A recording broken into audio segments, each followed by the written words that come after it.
Hello everyone. तो इस video में मैं आपको पढ़ाऊंगा बैंकिंग अवेयरनेस जुलाई महीने का। ये है एक बोनस सेट नंबर 3।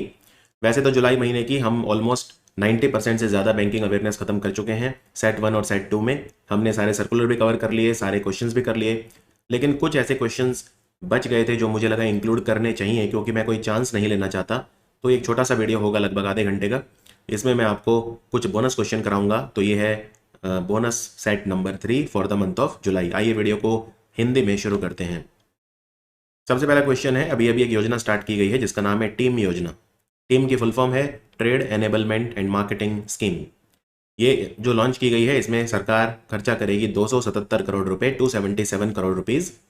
इसमें जो माइक्रो और स्मॉल एंटरप्राइजेस हैं, यानी सूक्ष्म और लघु उद्योग, हम एमएसएमई लिखते हैं ना, तो एमएसएमई क्या होते हैं? Micro small and medium enterprises. ये मीडियम हटा दो, मध्यम उद्यम हटा दो, सिर्फ सूक्ष्म और लघु उद्योग। उनको ओएनडीसी पे कैसे सामान बेचना है ये सब सिखाया जाएगा। उनको ई कॉमर्स एक्सेस दी जाएगी। ओएनडीसी कौन चलाता है? ओएनडीसी को चलाता है DPIIT, ministry of commerce, department for the promotion of industry and internal trade, ministry of commerce. आपको बताना है स्कीम को लागू कौन करेगा। ये स्कीम एमएसएमई मंत्रालय ने शुरू करी है। आप देख सकते हैं जीतन राम मांझी जो हमारे एमएसएमई मंत्री हैं। तो इस स्कीम को लागू करेगा नेशनल स्मॉल इंडस्ट्रीज कॉरपोरेशन, यानी कि राष्ट्रीय लघु उद्योग निगम, जो कि हमारे छोटे छोटे जो उद्योग हैं उनके विकास के लिए काम करता है। तो उनको सिखाया जाएगा एमएसएमईज को कि कैसे आपको ओएनडीसी पे सामान बेचना है, राइट। तो मिनिस्ट्री क्या कह रही है? मिनिस्ट्री ऑफ एमएसएमई ये कह रही है कि 5 लाख माइक्रो और स्मॉल एंटरप्राइजेस को बेनिफिट होगा इस स्कीम से, और इसमें 50% वो एमएसएमई होंगे, ये जो एमएसई है वो होंगे जिनकी ओनर महिला होगी, यानी 50% वुमेन ऑन्ड एंटरप्राइजेस होंगे। तो टोटल उनका टारगेट है कि 5 लाख माइक्रो और स्मॉल एंटरप्राइजेस की हेल्प की जाए, और ये वो एमएसईज होंगे जो उद्यम पोर्टल पे रजिस्टर्ड हैं। उद्यम पोर्टल है मिनिस्ट्री ऑफ एमएसएमई का, और भारत में 4.5 करोड़ से ज़्यादा जो एमएसएमई हैं वो रजिस्टर्ड हैं उद्यम पोर्टल पे। तो उद्यम पोर्टल पे ये 5 लाख जो माइक्रो और स्मॉल एंटरप्राइजेस हैं ये रजिस्टर्ड होने चाहिए। तो उनकी हेल्प की जाएगी। कैसे हेल्प की जाएगी? तो 150 ई कॉमर्स वर्कशॉप्स क्रिएट किए जाएंगे। वर्कशॉप यानी कार्यशालाओं का आयोजन किया जाएगा टियर 2-3 सिटीज़ में, और उनको फिर सिखाया जाएगा। तो ये जो स्कीम स्टार्ट की गई है टीम स्कीम, ये रैम्प योजना का हिस्सा है। आज से 2 साल पहले हमारा जो मिनिस्ट्री ऑफ एमएसएमई है उसने रैम्प योजना स्टार्ट की थी, जिससे एमएसएमई सेक्टर में क्षमता निर्माण किया जा सके।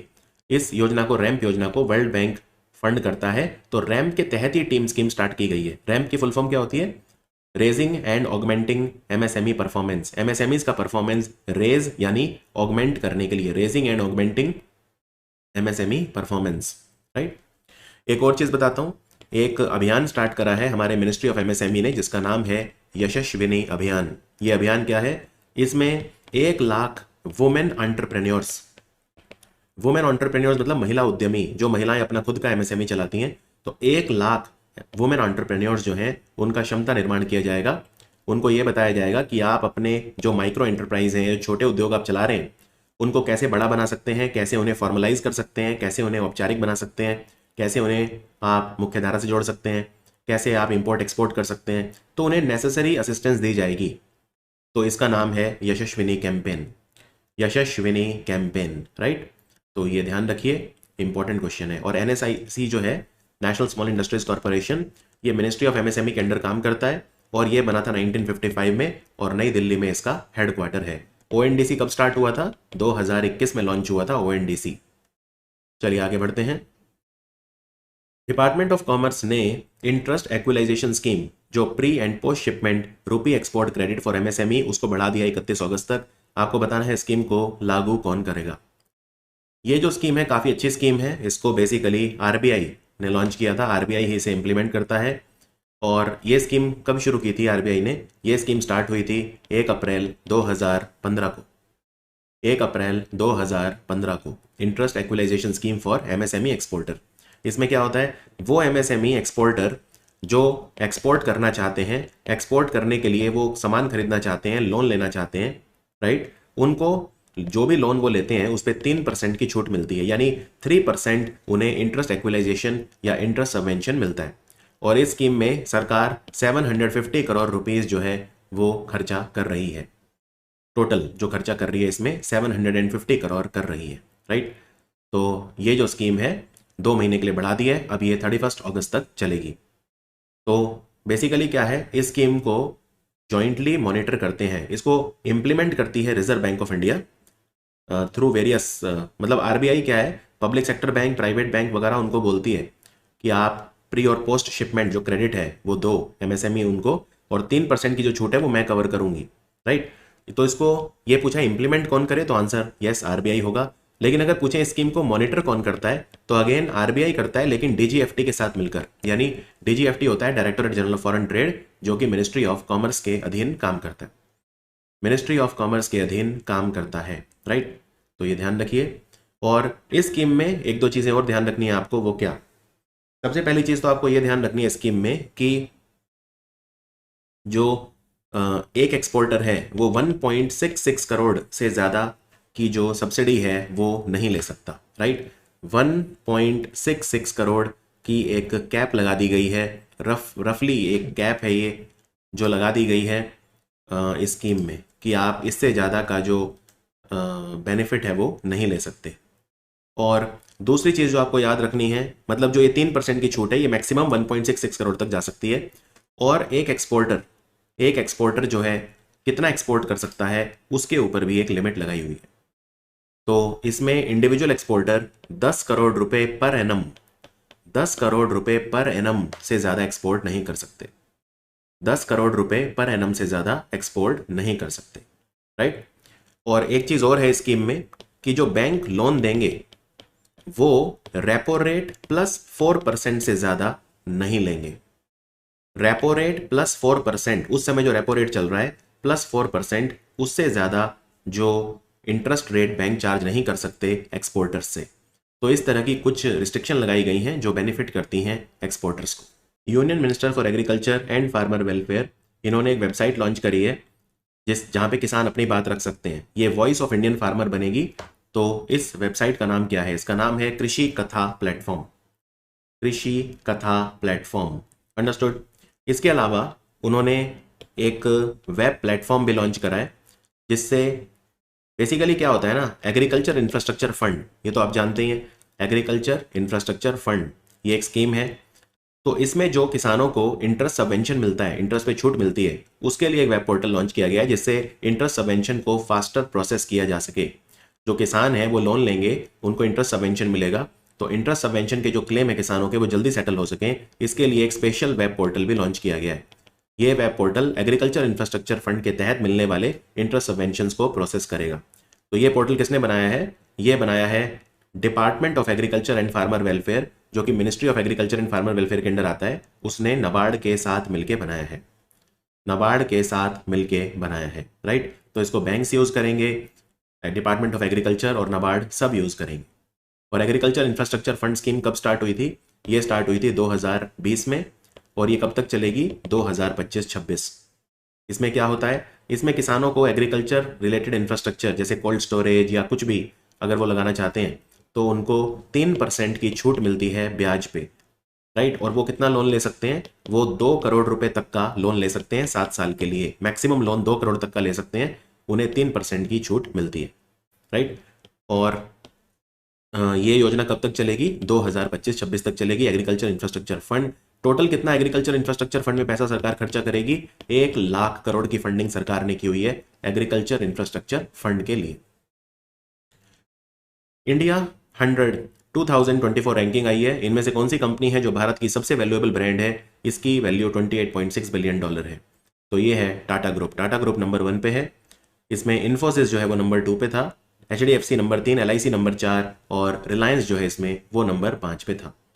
तो इसके हिसाब से ब्रांड वैल्यू की बात हो रही है यहाँ पे, रेवेन्यू की बात नहीं हो रही है यहाँ पे।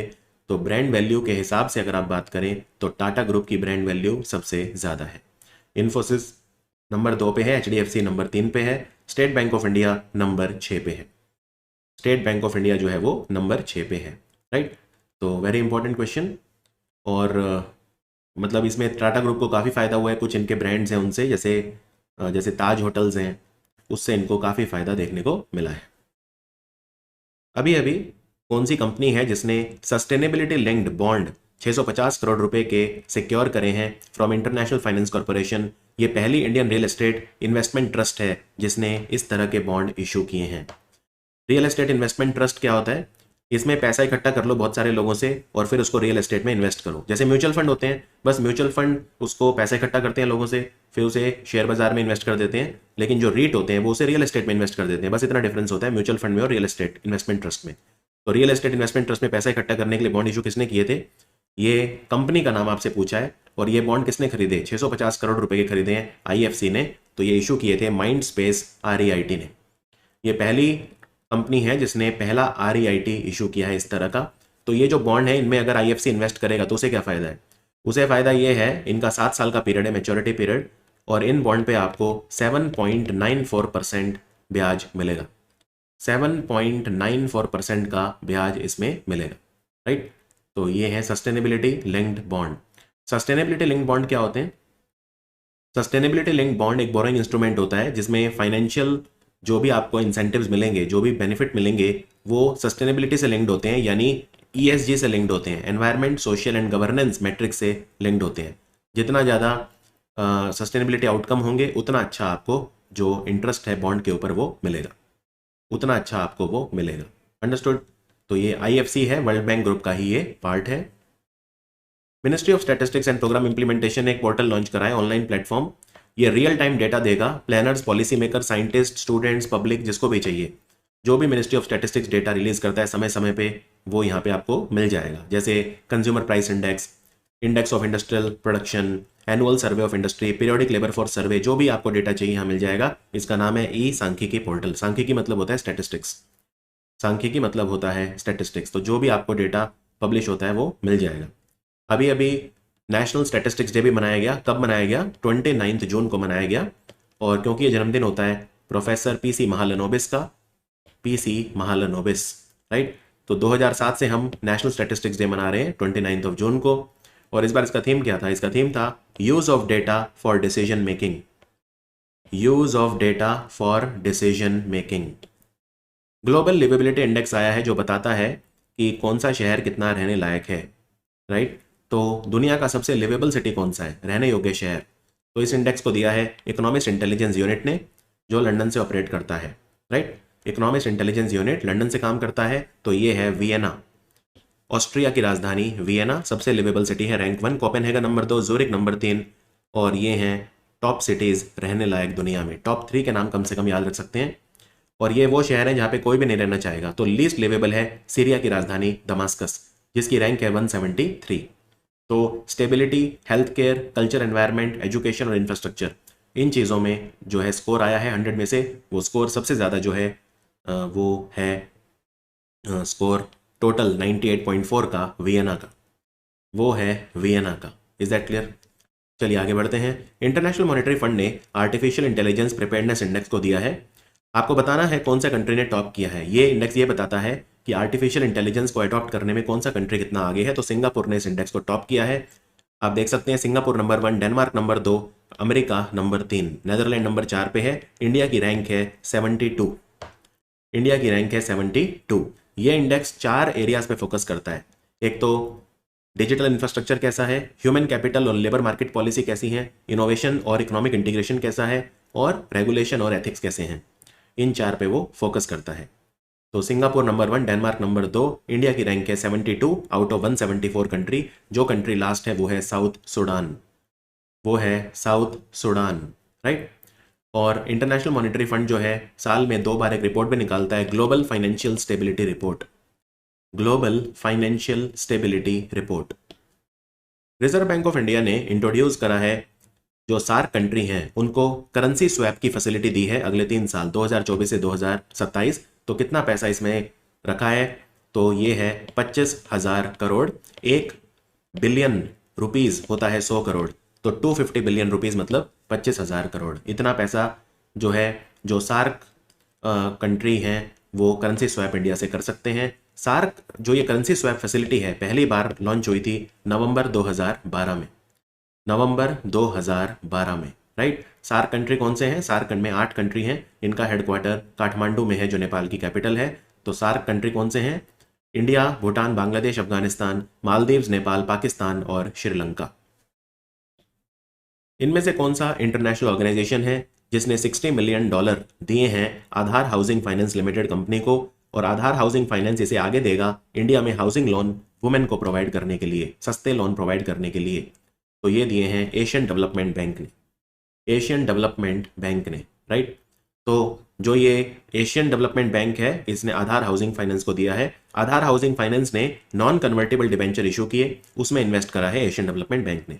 तो बॉन्ड और डिबेंचर में बस यही फर्क होता है, दोनों में आपको एक फिक्स्ड इंटरेस्ट रेट मिलता है, लेकिन डिबेंचर जो होते हैं वो शेयर्स में भी कन्वर्ट किए जा सकते हैं, और जो शेयर में कन्वर्ट नहीं होते उन्हें बोलते हैं नॉन कन्वर्टेबल डिबेंचर। बॉन्ड कभी भी कन्वर्ट नहीं किए जा सकते, बॉन्ड बॉन्ड ही रहता है। तो नॉन कन्वर्टेबल डिबेंचर जो है यानी एक तरह से बॉन्ड इशू करे हैं पैसा रेज करने के लिए आधार हाउसिंग फाइनेंस ने, और उसमें वर्ल्ड बैंक ने इन्वेस्ट किया है। आधार हाउसिंग फाइनेंस एक बहुत बड़ी हाउसिंग फाइनेंस कंपनी है, राइट, और ये लो इनकम सेगमेंट पे फोकस करेगा, लो इनकम सेगमेंट पे फोकस करेगा। इनमें से कौन से ऑर्गेनाइजेशन ने इंडिया को $1.5 बिलियन दिए हैं जिससे इंडिया ट्रांजिशन कर सके लो कार्बन एनर्जी के जो सोर्सेज हैं उसमें?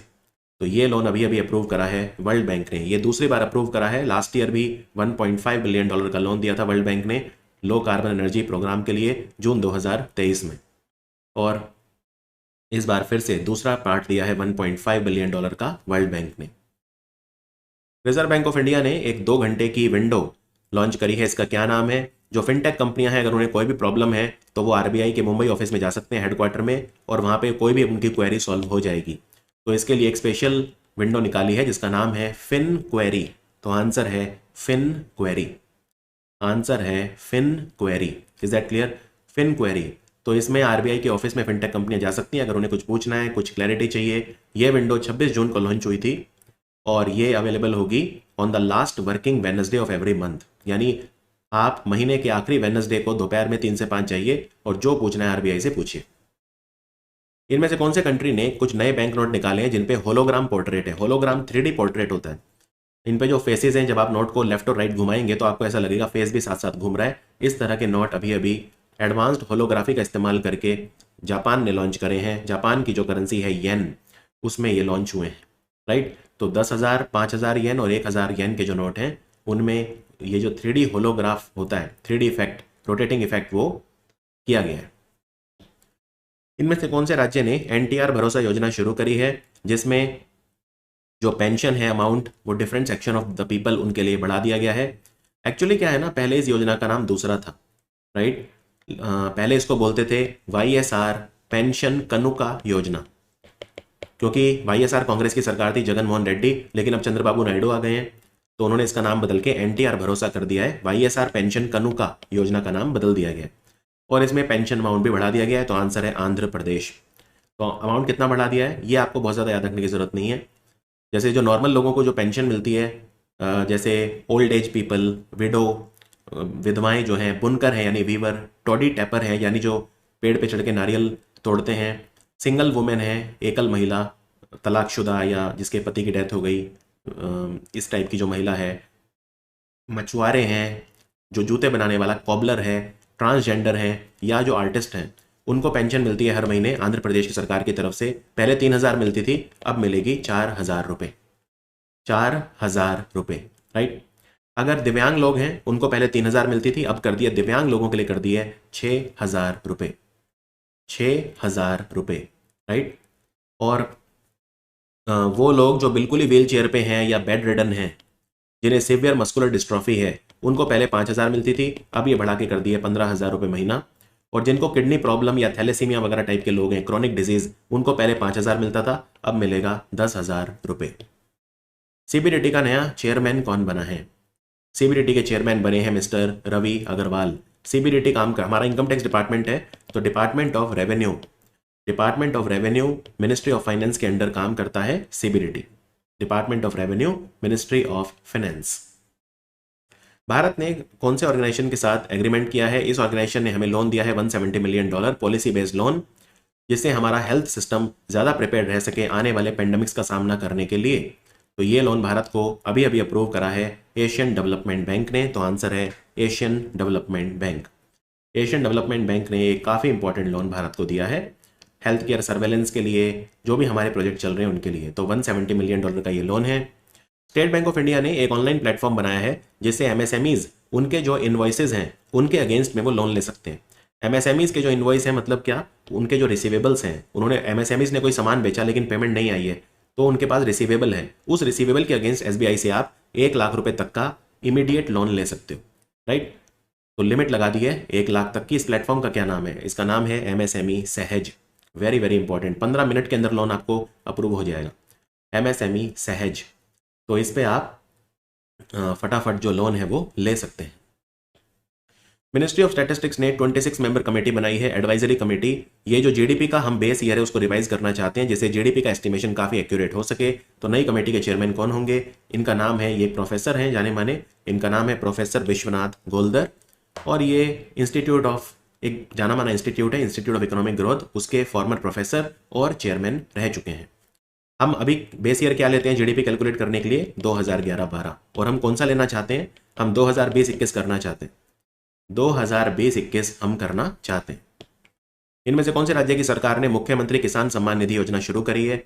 आप जानते हो, एक है प्रधानमंत्री किसान सम्मान निधि योजना, मिनिस्ट्री ऑफ एग्रीकल्चर चलाता है, जिसमें किसानों को 6,000 रुपये मिलते हैं 3 ट्रांचेज में, 2-2 हज़ार रुपये की 3 किश्तों में। तो ये तो सेंट्रल गवर्नमेंट की योजना है। अब स्टेट गवर्नमेंट देगी 2,000 रुपये अपनी तरफ से किसानों को, जिससे वो फर्टिलाइजर और सीड खरीद सकें। तो ये राजस्थान सरकार ने शुरू करी है, वहाँ के जो मुख्यमंत्री हैं भजन लाल शर्मा, उन्होंने इसको शुरू किया है। 2,000 रुपये पर ईयर किसानों को इसमें मिलेगा, 3 इंस्टॉलमेंट में मिलेगा। ये भी 1,000, 500 और 500, 3 किश्तों में किसानों को मिलेगा। यानी एक तरह से राजस्थान के किसानों को 6,000 नहीं बल्कि 8,000 मिलेंगे, 6,000 केंद्र सरकार की तरफ से और 2,000 राज्य सरकार की तरफ से। पीएम किसान योजना जो है 2019 से चल रही है। इनमें से कौन सी कंपनी ने भारत का पहला जनरेटिव आर्टिफिशियल इंटेलिजेंस लैब खोला है स्टॉक मार्केट सेक्टर में? क्या नाम है इस कंपनी का? इस कंपनी का नाम है ब्लिंकएक्स। ब्लिंकएक्स, और जो इनकी लैब है उसका नाम है BlinkX Gen AI lab. Gen AI lab. Women entrepreneurship platform ने कौन सी कंपनी के साथ मिलकर शहर प्रोग्राम स्टार्ट किया है? जो महिला उद्यमी है, वुमेन एंटरप्रेन्योर, उनको एम्पावर करेगा, उनको फाइनेंशियल लिटरेसी देगा और बिजनेस स्किल देगा। तो ये किसके साथ मिलके शुरू करा है इन्होंने? याद रखिए, ये ट्रांस यूनियन सिविल के साथ मिलके स्टार्ट करा है। जो ट्रांस यूनियन सिविल है, क्रेडिट इंफॉर्मेशन कंपनी है, मुंबई बेस्ड है। तो शहर एक एजुकेशन प्रोग्राम है वुमेन एंटरप्रेन्योर्स के लिए, ट्रांस यूनियन सिविल ने इसको स्टार्ट करा है। राइट, और ये वुमेन एंटरप्रेन्योरशिप प्लेटफॉर्म है किसका? नीति आयोग का। Women entrepreneurship programme NITI Aayog का प्लेटफॉर्म है। नीति आयोग ने इसे 2018 में स्टार्ट किया था पब्लिक प्राइवेट पार्टनरशिप करने के लिए। इनमें से कौन से ऑर्गेनाइजेशन ने पार्टनरशिप करी है एनजी ग्रुप के साथ? ये 400 मेगावाट का एक फोटोवोल्टाइक पावर प्लांट गुजरात में लगाएंगे। तो इसके लिए लोन देगा एशियन डेवलपमेंट बैंक। कितना लोन देगा? ये एनजी ग्रुप कहाँ का है? एनजी ग्रुप फ्रांस का ग्रुप है। ये 400 मेगावाट का एक solar photovoltaic power plant Gujarat में लगा रहा है, और लोन दिया है 1460 करोड़ रुपए का, 1460 करोड़ रुपीस का लोन दिया है। और ये प्लांट लगेगा कहाँ पे? ये गुजरात का एक डिस्ट्रिक्ट है जिसका नाम है सुरेंद्र नगर। सुरेंद्र नगर डिस्ट्रिक्ट में ये लगेगा। डिपार्टमेंट ऑफ टेलीकॉम ने डिजिटल भारत निधि फंड बनाया है। ये किसको रिप्लेस करेगा? ये रिप्लेस करेगा यूनिवर्सल सर्विस ऑब्लिगेशन फंड को। ये काफी अच्छा सवाल है। यूनिवर्सल सर्विस ऑब्लिगेशन फंड को रिप्लेस कर दिया गया है। राइट, तो यूनिवर्सल सर्विस ऑब्लिगेशन फंड में पैसा कहां से आता था? इसमें जो हमारे टेलीकॉम कंपनी है बड़े बड़े, राइट, जैसे जियो है, भारती एयरटेल, वोडाफोन वगैरह, इनका जो भी एडजस्टेड ग्रॉस रेवेन्यू होता है उसका 5% ये हर साल यूनिवर्सल सर्विस ऑब्लिगेशन फंड में डालते थे। तो वहां से पैसा आता था, और ये भारत में टेलीकॉम नेटवर्क को एक्सपेंड करने के लिए खास तौर पे रिमोट और रूरल एरिया में यूज होता था। तो डिजिटल भारत निधि अब नया फंड है, यूनिवर्सल सर्विस ऑब्लिगेशन फंड को ये रिप्लेस करेगा। राइट, तो यूनिवर्सल सर्विस ऑब्लिगेशन फंड कब बना था? 2003 में बना था, 2003 में बना था, 2003 में बना था। राइट, अभी जो टेलीकॉम एक्ट है उसमें कुछ चेंजेस भी किए गए हैं जो आप जानते ही होंगे। तो टेलीकॉम एक्ट में चेंज हुआ है, और जो पुराना एक्ट है इंडियन टेलीग्राफ एक्ट, 138 साल पुराना 1885 का, उसको रिप्लेस कर दिया गया। उसको रिप्लेस कर दिया गया है इंडियन टेलीग्राफ एक्ट, और नया एक्ट आ गया है telecom act of 2023। Ministry of commerce and industry ने $100 बिलियन का इलेक्ट्रॉनिक एक्सपोर्ट टारगेट कराया कौन से फाइनेंशियल ईयर तक? तो ये टारगेट कराया हमने फाइनेंशियल ईयर 30 तक, यानी 2029-30, यानी यानी कि 31 मार्च 2030। तो इलेक्ट्रॉनिक्स में हमारा जो टारगेट है वो इतना है। फाइनेंशियल ईयर 24 की बात करूं तो इलेक्ट्रॉनिक एक्सपोर्ट कितना था इंडिया का, $21.9 बिलियन, यानी हमें 3 गुना से भी ज़्यादा करना है, 100 बिलियन तक हमें पहुंचाना है हमारा इलेक्ट्रॉनिक एक्सपोर्ट जो है फाइनेंशियल ईयर 2030 तक। और इलेक्ट्रॉनिक एक्सपोर्ट में ज़्यादातर मोबाइल फ़ोन के एक्सपोर्ट होगा। तो मोबाइल डिवाइसेस का जो एक्सपोर्ट है हम $60 बिलियन करना चाहते हैं 2030 तक। तो 100 में से $60 बिलियन तो मोबाइल फ़ोन का ही टारगेट होगा। और ये टारगेट लग भी रहा है, अचीव हो जाएगा। वो क्यों? क्योंकि देखिए एप्पल ने एक प्रॉमिस किया है हमें कि 25% वो अपना जितना भी आईफोन प्रोडक्शन है वो इंडिया में करेगा फाइनेंशियल ईयर 2026 तक। तो अगर इंडिया में 25% दुनिया के आईफोन प्रोड्यूस होंगे तो वो भी इंडिया से फिर एक्सपोर्ट होंगे, तो वो भी जुड़ जाएगा। फिर हमने एक टेक्सटाइल सेक्टर में एक्सपोर्ट का टारगेट रखा है। अभी टेक्सटाइल सेक्टर में हमारा फाइनेंशियल ईयर 24 में अगर बात करूं तो $34.43 बिलियन के हमारे टेक्सटाइल एक्सपोर्ट थे। हमारा टारगेट इसमें भी $100 बिलियन है, अगेन फाइनेंशियल ईयर 30 तक। इसमें मेनली हम रेडीमेड गारमेंट बेचते हैं, कॉटन बेचते हैं, फैब्रिक्स, मैन्युफैक्चर्ड यार्न वगैरह ये सब हम बेचते हैं। उसके बाद फार्मास्यूटिकल एक्सपोर्ट हमने अप्रॉक्सीमेटली जो है मतलब बेसिकली फार्मास्यूटिकल जो एक्सपोर्ट है हमारे 2030 तक, फाइनेंशियल ईयर 2030 तक हमारा टारगेट है $55 बिलियन। और इसमें एग्रीकल्चर अलाइड सेक्टर का हमारा जो एक्सपोर्ट था $50 बिलियन के आसपास था फाइनेंशियल ईयर 24 में, लेकिन ये बढ़ के $85 बिलियन हो जाएगा अगेन फाइनेंशियल ईयर 30 तक। तो किसी भी चीज़ का जो टारगेट है वो आपसे पूछ सकते हैं। अभी एक 100 रुपये का सिक्का जारी किया गया है, 101st बर्थ एनिवर्सरी थी जवाहरलाल दादा की। ये कौन से स्टेट से थे? ये महाराष्ट्र से थे। और वहाँ पे एक मराठी न्यूज़पेपर छपता है लोकमत, वो इन्होंने शुरू किया था। लोकमत मीडिया ग्रुप के फाउंडर एडिटर थे।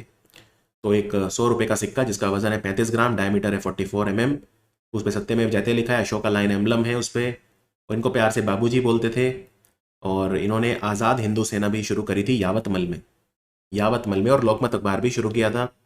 इनमें से कौन सा ऑर्गेनाइजेशन है जो मिनिस्ट्री ऑफ इलेक्ट्रॉनिक्स और आईटी के साथ मिलके एक artificial intelligence audit tool develop कर रहा है, aimed at overseeing corporate India and detecting frauds? तो क्या आंसर है इसका? आर्टिफिशियल इंटेलिजेंस टूल, जिससे जो कॉर्पोरेट इंडिया में फ्रॉड नहीं होंगे, ये फ्रॉड पकड़ लेगा, कंपनी परफॉर्मेंस रिपोर्ट, फ्रॉड वगैरह को रिपोर्टिंग करेगा, राइट। तो institute of chartered accountant of India auditing वगैरह में ये हेल्प करेगा। एआई बेस्ड जीपीटी टूल ये होगा। और ये इनफैक्ट जो सीए स्टूडेंट्स हैं उनको भी प्रोवाइड किया जाएगा, उनकी ये एग्ज़ाम वगैरह में भी हेल्प करेगा। भारत और रशिया ने अपना ट्रेड टारगेट रखा है $100 बिलियन का, कब तक? 2030 तक। इवन यूएई से हमारा टारगेट सेम है, $100 बिलियन 2030 तक, लेकिन ये नॉन पेट्रोल टारगेट है, मतलब इसमें पेट्रोलियम इंक्लूड नहीं कर रहा हूँ। उसके अलावा जो टारगेट है वो है $100 बिलियन, राइट। तो अभी हमारा रशिया से व्यापार कितना था फाइनेंशियल ईयर 24 में? $65.6 बिलियन, $65.6 बिलियन। लेकिन हमारा ज़्यादातर इसमें ट्रेड डेफिसिट था। हमने रशिया को ना के बराबर एक्सपोर्ट करे, लेकिन हमने इंपोर्ट बहुत करे, तो हमारा ट्रेड डेफिसिट $57 बिलियन का था। $57 बिलियन का था, राइट। क्योंकि रशिया से हमने बहुत सस्ते में तेल, गैस वगैरह ये सब चीज़ें परचेज करी हैं। नाबार्ड ने अभी अपना कौन सा फाउंडेशन डे मनाया है? नाबार्ड ने अभी अपना 43rd फाउंडेशन डे मनाया।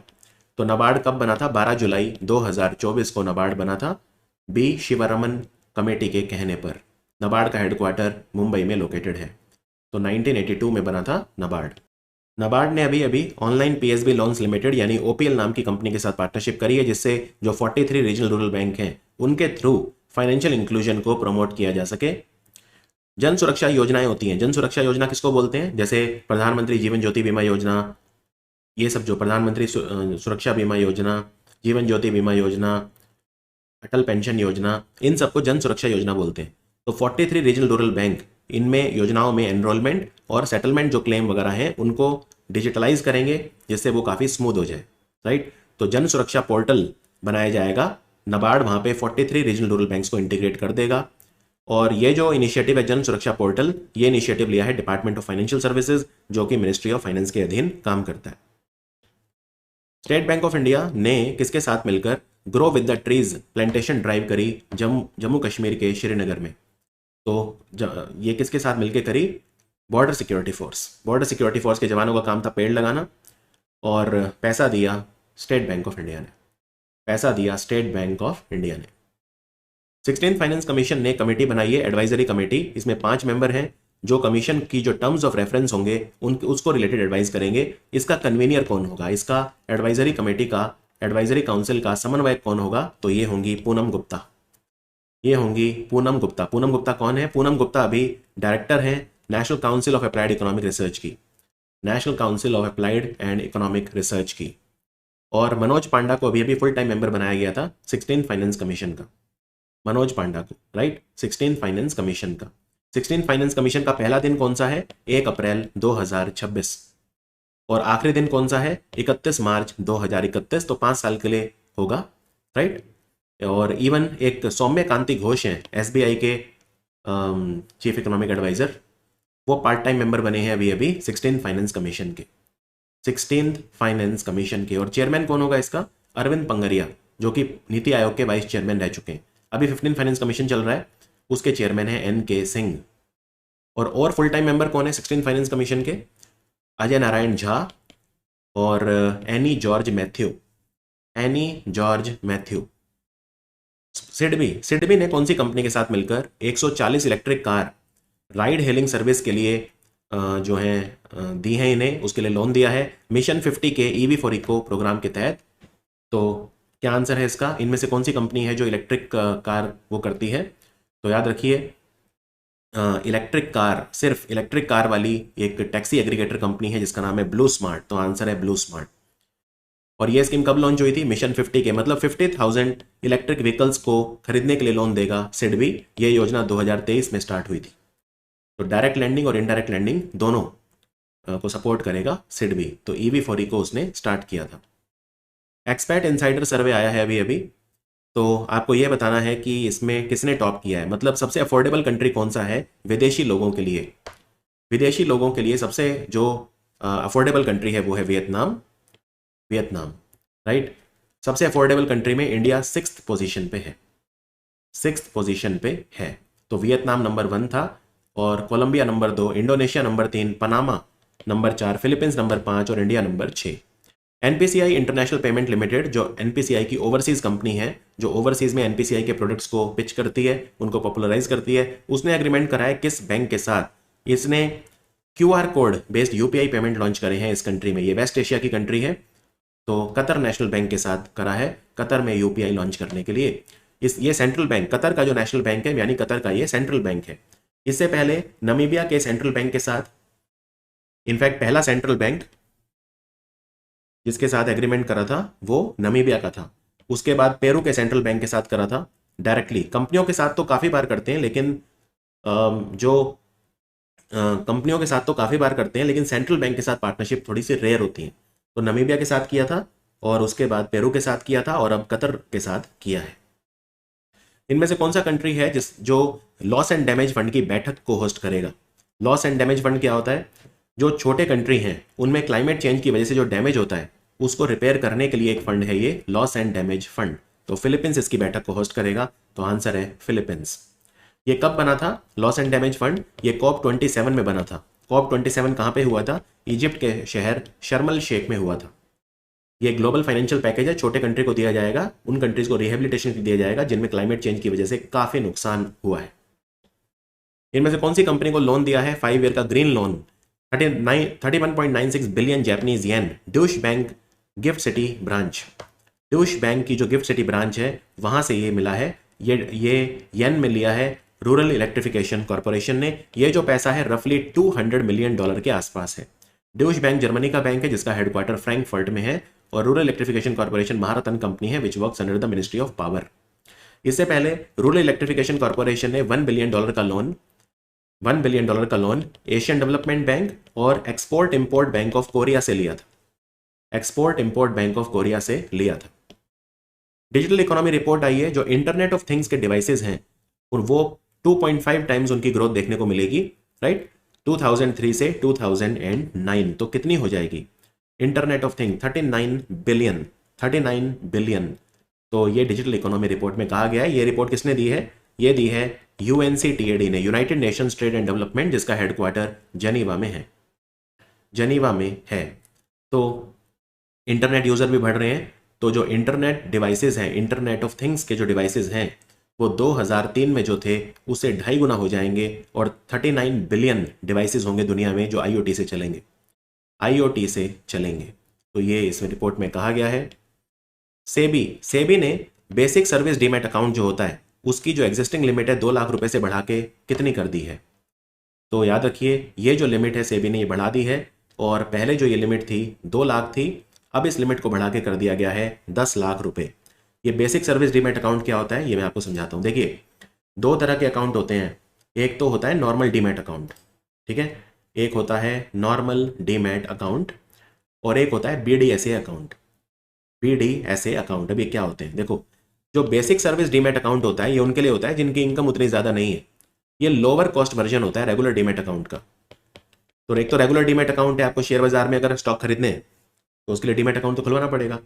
अब जिनकी इनकम ज़्यादा नहीं है तो उनके लिए था BSDA अकाउंट। ये अकाउंट 2012 में इंट्रोड्यूस करा था सेबी ने।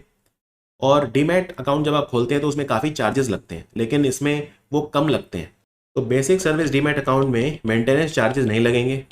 अगर आप 4 लाख रुपए तक के सिक्योरिटीज परचेज करते हैं तो कोई मेंटेनेंस चार्ज आपको नहीं देने पड़ेंगे, जो कि आपको नॉर्मल डीमैट अकाउंट में देने पड़ते हैं। दूसरी बात, अगर आप 4 से 10 लाख रुपए तक के बीच में सिक्योरिटीज रखते हैं तो सिर्फ 100 रुपए मेंटेनेंस चार्ज होंगे, दैट्स इट, ओनली 100 रुपीज़। लेकिन एक इंपॉर्टेंट बात, आप BSD अकाउंट में 10 लाख से ज़्यादा की सिक्योरिटीज नहीं रख सकते। आपने एक बेसिक सर्विस डीमैट अकाउंट खोला है अगर, तो फिर आप उसमें 10 लाख रुपए से ज़्यादा नहीं रख सकते, राइट? ये इसमें नहीं आएगा फिर। हाँ, रेगुलर AMC चार्जेस लगेंगे, तो रेगुलर डीमैट अकाउंट खोलो और 10 लाख से ज़्यादा का आप जो है खरीद लो। लेकिन ये MCQ में आ सकता है। मैं रिपीट करता हूँ फिर से, अप टू 4 लाख कोई मेंटेनेंस चार्ज नहीं लगेगा एनुअल। 4 से 10 लाख, 4 लाख तक, यानी 4 लाख भी अमाउंट है तो भी नील। हाँ, 4 लाख से ज़्यादा हुआ लेकिन 10 लाख से कम हुआ तो 100 रुपये लगेंगे एक साल में मेंटेनेंस चार्जेस, और 10 लाख से ज़्यादा है तो फिर रेगुलर चार्जेस लगेंगे, कोई BSDA वाले चार्जेस नहीं लगेंगे। समझ में आया? तो ये होता है बेसिक सर्विस डीमैट अकाउंट। तो इसमें जो थ्रेशोल्ड है वो बढ़ा दिया है, वो पहले 2 लाख था और अब बढ़ा के 10 लाख कर दिया है, 10 लाख कर दिया, यानी आप जो है सिक्योरिटीज 10 लाख रुपए तक की आप परचेज कर सकते हैं, राइट? आगे बढ़ते हैं। और securities and exchange board of India ने एक सेटलमेंट कैलकुलेटर लॉन्च करा है। सेटलमेंट कैलकुलेटर क्या है ये?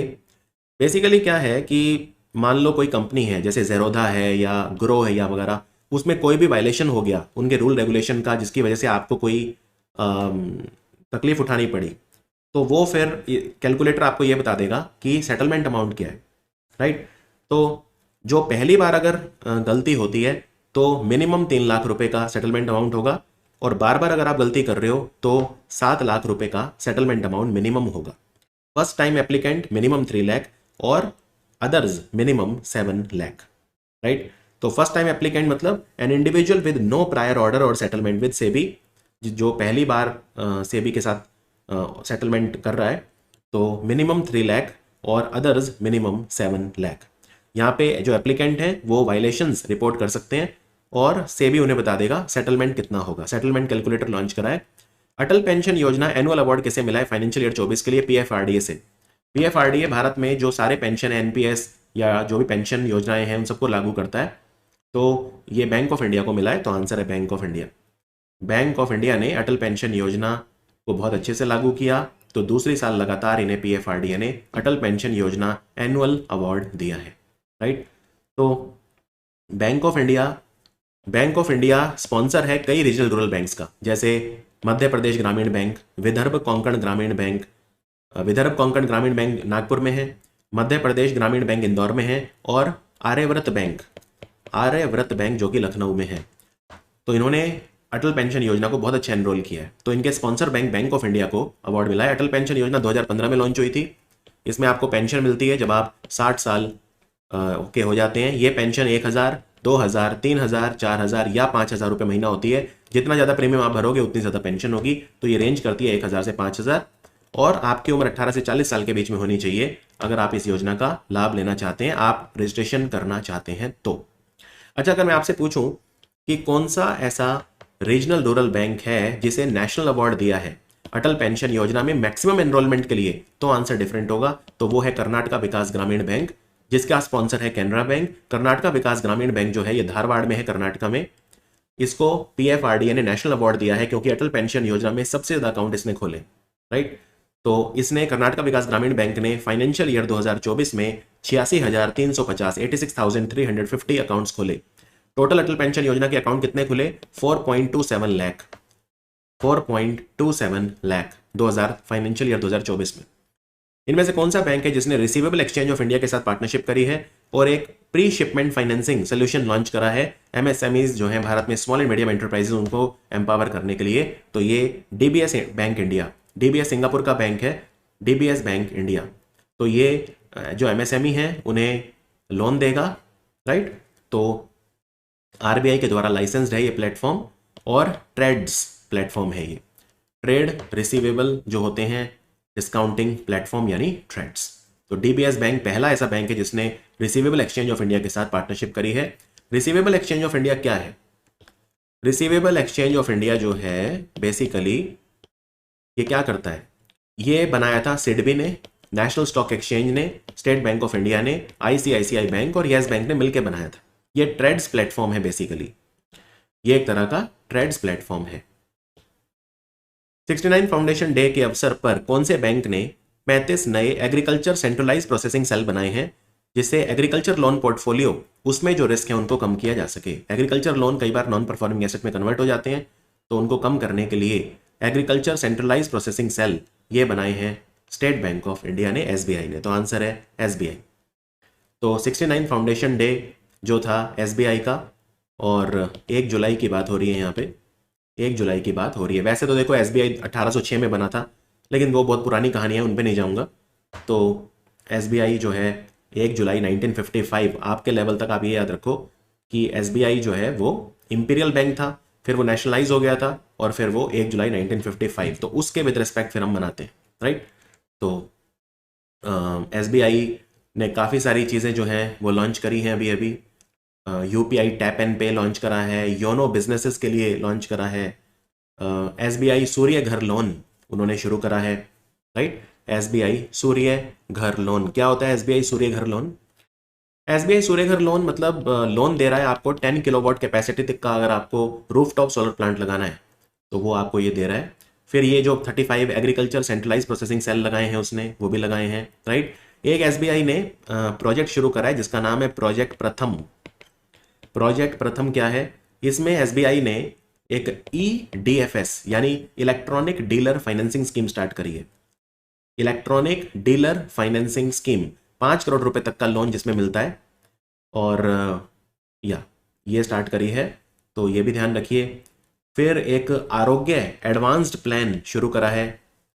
फिर एसबीआई ने अपना दूसरा ग्लोबल एनआरआई सेंटर खोला है पटियाला में, ग्लोबल एनआरआई सेंटर पटियाला में ओपन करा है, राइट। इन्होंने अपना दूसरा, पहला इनका एर्नाकुलम में था केरला में, दूसरा इन्होंने यहाँ खोला है। और इस तरह की काफ़ी सारी चीज़ें एसबीआई ने अभी अभी शुरू करी है। एसबीआई के नए चेयरमैन बने हैं 27 चेयरमैन छल्ला श्रीनिवासलू शेट्टी। तो एफएसआईबी नेम रेकमेंड करता है भारत सरकार को। पहले से बैंक बोर्ड ब्यूरो बोलते थे, अब इसे फाइनेंशियल सर्विसेज इंस्टीट्यूशन ब्यूरो बोलते हैं। ये बना था 2022 में, और इसके चेयरमैन है भानु प्रताप शर्मा, मुंबई में इसका हेडक्वार्टर है। और फिर appointments committee of the cabinet उसे अप्रूव करती है। एलआईसी ने सिद्धार्थ मोहंती को अपना मैनेजिंग डायरेक्टर और सीईओ अपॉइंट किया है। पहले चेयरमैन पोजीशन होती थी, वो खत्म कर दी एलआईसी में, अब मैनेजिंग डायरेक्टर सीईओ बोला जाएगा। तो और 4 मैनेजिंग डायरेक्टर हैं एलआईसी में, राइट। तो एम जगन्नाथ, तबलेश पांडे, सतपाल भानु और आर दोरईस्वामी। लेकिन जो मैनेजिंग डायरेक्टर और सीईओ होंगे वो होंगे सिद्धार्थ मोहंती। आरबीआई ने गोविंद सिंह को उत्कर्ष स्मॉल फाइनेंस बैंक का मैनेजिंग डायरेक्टर और सीईओ अपॉइंट किया है। ये Varanasi based small finance bank है। और पेटीएम पेमेंट बैंक ने अरुण कुमार बंसल को अपना मैनेजिंग डायरेक्टर और सीईओ अपॉइंट किया है। इनमें से कौन सी कंपनी ने एलिवेट लॉन्च करा है? ये एक रेवोल्यूशनरी हेल्थ इंश्योरेंस प्रोडक्ट है which is powered by artificial intelligence. इन सब में डिटेल में आपको नहीं जाना है, बस ये लॉन्च करा, आप ध्यान रखो, ICICI Lombard general insurance company ने। अभी अभी कौन से बैंक ने सेफ्टी रिंग लॉन्च करी है अपने इंटरनेट बैंकिंग सिस्टम में और मोबाइल बैंकिंग सिस्टम में, जिससे साइबर फ्रॉड्स को रोका जा सके? तो safety ring mechanism Punjab national bank ने लॉन्च करा है।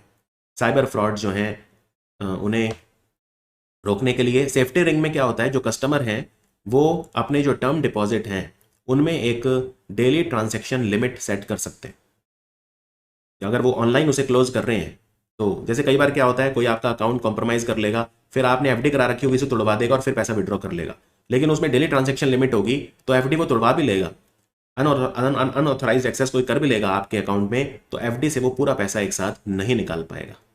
तो ये है safety ring. Union bank of India Mumbai ने यूनियन प्रीमियर ब्रांचेस शुरू करी हैं, जो हाई वैल्यू कस्टमर हैं, थोड़े से अमीर लोग हैं रूरल और सेमी अर्बन एरिया में, उनको customer satisfaction, relationship manager, personalise banking service देने के लिए यूनियन प्रीमियर स्पेशल ब्रांचेस होंगी। जीवन समर्थ क्या है, तो एलआईसी के 14 लाख एजेंट्स वर्कफोर्स है इनकी, तो उनको ट्रेन करने के लिए जीवन समर्थ एक एजेंसी ट्रांसफॉर्मेशन प्रोजेक्ट स्टार्ट किया है। इसके लिए एलआईसी ने पार्टनरशिप करी है एटी करनी नाम की कंपनी के साथ। ये काफी इंपॉर्टेंट क्वेश्चन है। एटी करनी जो है शिकागो अमेरिका की कंपनी है और ये एलआईसी को पूरा ट्रांसफॉर्म करेंगे, जिससे ग्लोबल बेस्ट प्रैक्टिसेस जो है एलआईसी के जो एजेंट हैं उन्हें सिखाई जा सके। India bulls housing finance company ने अपना नाम बदल दिया है, महाराष्ट्र बेस्ड कंपनी है, मुंबई में है इसका हेडक्वार्टर। इनका नया नाम होगा सम्मान कैपिटल, सम्मान कैपिटल, राइट। और ये कंपनी अब एक एनबीएफसी आईसीसी कंपनी बन गई है, एनबीएफसी आईसीसी। जीएसटी डे मनाया गया 1 जुलाई को। जीएसटी इंडिया में 2017 को आया था, पहली बार जीएसटी डे 1 जुलाई 2018 को मनाया गया था। यह 7वां जीएसटी डे था और इसका थीम था सशक्त व्यापार समग्र विकास, सशक्त व्यापार समग्र विकास। जीएसटी भारत में पहली बार प्रपोज हुआ था 2000 में केलकर कमेटी के कहने पर, और फिर 122nd अमेंडमेंट बिल और 101st कॉन्स्टिट्यूशन अमेंडमेंट एक्ट पास करके जीएसटी भारत में आ गया था। टाटा एसेट मैनेजमेंट कंपनी ने भारत का पहला टूरिज्म इंडेक्स फंड लॉन्च किया, जिसका नाम है Tata Nifty index tourism fund. Tourism sector की 17 कंपनियां हैं, उनमें आप अगर इन्वेस्ट करना चाहते हैं तो इसमें कर सकते हैं। आईसीआईसीआई प्रूडेंशियल म्यूचुअल फंड ने भारत का पहला एक्सचेंज ट्रेडेड फंड लॉन्च किया है ऑयल एंड गैस सेक्टर के लिए, specially oil and gas sector के लिए। 4 पब्लिक सेक्टर बैंक है, उन्होंने सरकार को डिविडेंड दिया है 6,481 करोड़। सरकार की ओनरशिप है तो सरकार को शेयर पे डिविडेंड भी मिलेगा। तो इनमें सबसे ज्यादा किसने दिया है, इसमें सबसे ज्यादा दिया है बैंक ऑफ बड़ौदा ने 2514 करोड़, 2514 करोड़। फिर कैनरा बैंक ने डिविडेंड दिया है 1838 करोड़ का। इंडियन बैंक ने दिया है 1193 करोड़ और बैंक ऑफ इंडिया ने दिया है 935 करोड़। इन 4 बैंकों ने 6,481 करोड़ का डिविडेंड निर्मला सीतारमण को दिया। और मुंबई की जो एग्जिम बैंक है, जो कि ऑल इंडिया फाइनेंस इंस्टीट्यूशन है, इसने भी डिविडेंड दिया है भारत सरकार को 252 करोड़ रुपए का फॉर द फाइनेंशियल ईयर 24। ये था हमारा वीडियो बैंकिंग अवेयरनेस का जुलाई का आखिरी सेट नंबर 3। इसी के साथ मैं आपको ऑल द बेस्ट बोलता हूं आने वाले